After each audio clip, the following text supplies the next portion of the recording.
Bonjour à toutes et à tous et bienvenue en notre compagnie aujourd'hui sur Grand Littoral TV. Nous sommes le mardi 27 février et à la une de l'actualité bien sûr près de chez vous, vos prévisions météo. Le temps restera particulièrement froid aujourd'hui. Ce matin déjà moins 4 degrés de relevé à Boulogne et à Calais, moins 3 degrés à Dunkerque. Pas de dégel attendu. Dans la journée, les températures resteront négatives. Au meilleur des cas, on aura peut-être 0 degré tout juste.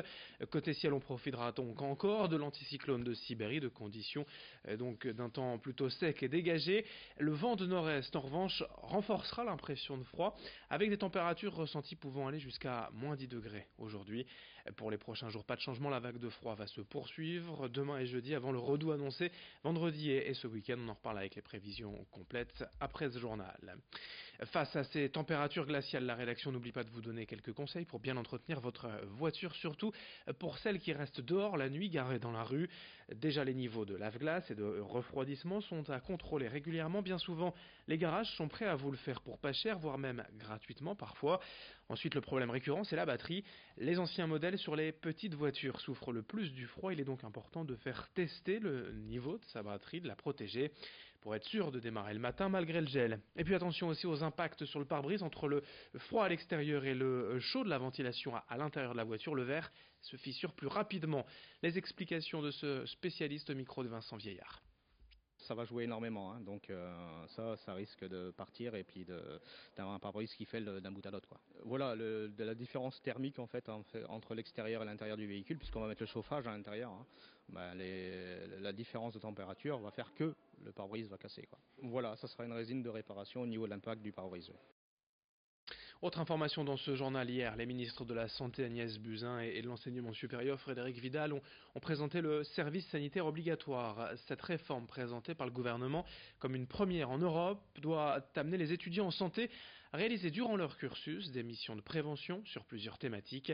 Des expérimentations vont d'abord être menées au printemps dans certains territoires en France, dont à Dunkerque. Explication avec Alexis Tessier. C'était une promesse de campagne d'Emmanuel Macron il y a un an, le service sanitaire qui devrait concerner les étudiants en santé, c'est-à-dire de pharmacie, de soins infirmiers ou de kinésithérapie. Mais en quoi cela consiste-t-il réellement ? Dès la rentrée 2018, les 47 000 étudiants en santé devront réaliser ce service sanitaire d'une durée de 3 mois à mi-temps. Ils devront se déplacer dans les collèges, les lycées, les universités pour réaliser des actions de prévention concernant 4 grands thèmes: l'alimentation, l'activité physique, l'addiction et la santé sexuelle. Ils pourront aussi se déplacer dans les entreprises, les EHPAD ou les prisons. Ce service sanitaire ne devrait pas être rémunéré.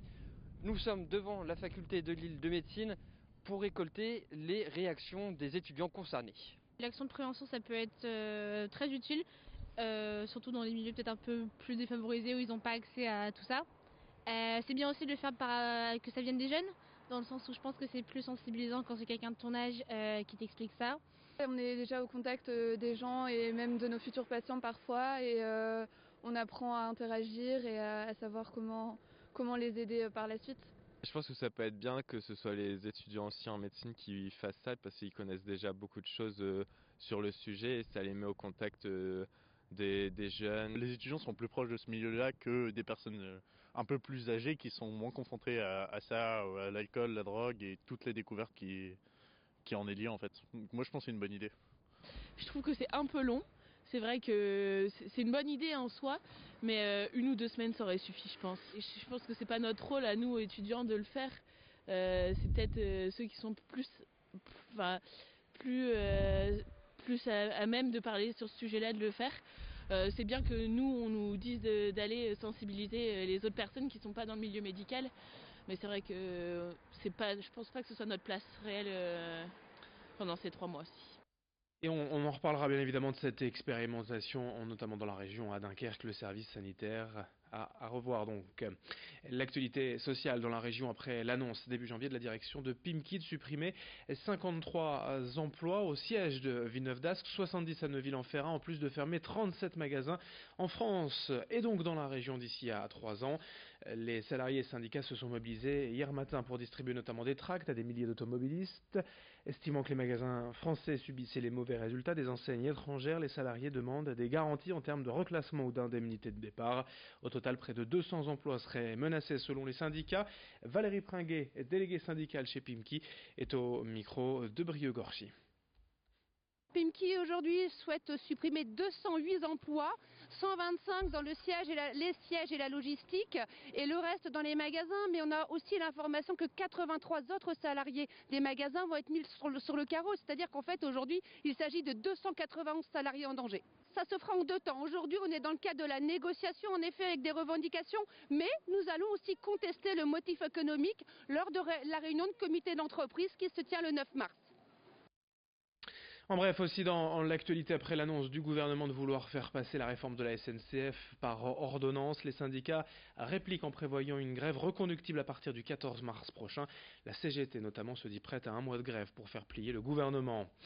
À Grande-Synthe, hier midi, une dame de 98 ans est décédée en tombant du 5e étage de la polyclinique.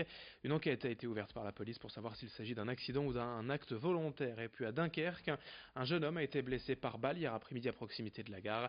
Une altercation entre une bande de jeunes et un automobiliste serait la cause de l'incident selon la Voix du Nord. Une enquête pour tentative d'homicide a été ouverte, mais l'auteur du coup de feu est en fuite. Et dans ce journal, enfin, des images de la piscine et lycéa à Boulogne, l'une des bonnes idées de sortie avec les enfants durant ces vacances. Côté piscine, c'est l'occasion de se réchauffer dans une ambiance tropicale avec divers jeux gonflables. Plus largement, cette piscine, c'est un grand bassin de 25 mètres avec 10 couloirs de nage. Un bassin ludique également avec une rivière à contre-courant, une pataugeoire et 2 toboggans. De quoi faire le plein, se défouler dès le plus jeune âge. Louis Caillet a rencontré pour Grand Littoral TV le directeur des lycéas qui nous parle de cette piscine ouverte bien évidemment durant les vacances. En fait, pendant les vacances, on essaye de mettre un maximum d'animation pour les enfants qui n'ont pas la chance peut-être de partir en vacances et qui peuvent venir s'amuser au complexe. Tous les jours de la semaine, sur la première semaine des vacances, on met une structure gonflable, c'est un parcours gonflable avec des obstacles. Là-bas, il y a juste un parcours un peu gruyère. La poutre n'a pas à tomber parce que c'est difficile, c'est glissant, il faut avoir l'équilibre.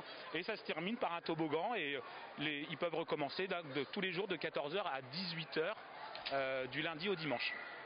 Voilà, c'était à lycéa à Boulogne. Les horaires de marée aujourd'hui à Calais. 75 le coefficient. Marée haute d'abord ce matin, 10h10. Marée basse également cet après-midi, 17h28, avant une nouvelle marée haute en fin de journée. Ravi d'être en votre compagnie. Très belle journée à toutes et à tous. Couvrez-vous bien, il fait de nouveau froid aujourd'hui dans la région. Les prévisions météo dans un instant. Merci de votre fidélité sur Grand Littoral TV.